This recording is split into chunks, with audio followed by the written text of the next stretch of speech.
আপুনিও ভাল পায় নেকি আইফোন? তেনেহ'লে এইদৰে শাৰী পাতি থিয় হ'ব লাগিব আপুনি।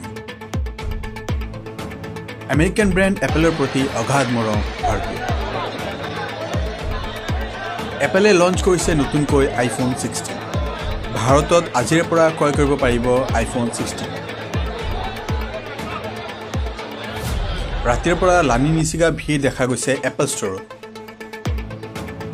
আইফোন 16ৰ বাবে ভিৰ দেখা গৈ আছে দেশৰ বিভিন্ন প্ৰান্তত। সকলো বাধা নেওচি এছাম গ্ৰাহকে এইদৰে ভিৰ কৰিলে এপলৰ দোকান। নতুনকৈ বজাৰলৈ অহা আইফোন 16ৰ ন্যূনতম মূল্য ধাৰ্য কৰা হৈছে 90,000 টকা আৰু বৃদ্ধি পাইছেগৈ 2 লাখ টকালৈ। কিন্তু এপল ষ্টৰৰ বাহিৰৰ ভিৰ দেখি এনেকুৱা লাগিছে যেন আইফোন বিনামূলীয়াকৈ বিতৰণ কৰা হৈছে। ভিডিঅ'টোত দেখা দৃশ্যটো মুম্বাই, য'ত ৰাতিপুৱা ষ্ট'ৰ খোলাৰ আগতেই হাজাৰ হাজাৰ লোকৰ সমাগম হৈছিল। সকলোৰে এটাই হেঁপাহ আইফোন লোৱা। কিন্তু কিয় যুৱ প্ৰজন্মই আকৃষ্ট হৈছে এই মোবাইল ফোনৰ প্ৰতি, এই এক প্ৰশ্নৰ বিষয় হৈ পৰিছে।